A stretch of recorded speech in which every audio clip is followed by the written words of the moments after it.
Jesus never told any of his disciples that before they can go out and minister, they must first come under the covering of a church or a pastor or some institution or person.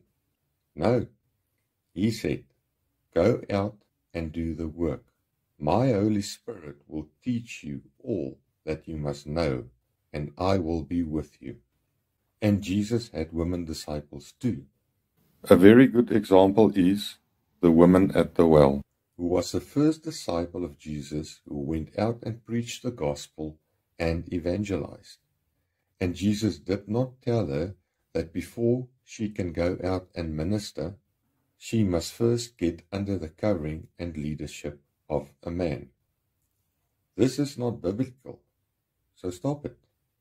A woman who is called by God for leadership in ministry is very capable to fill that position and be successful in her own capacity and in her own right, in her own ministry, without a man looking over her shoulder.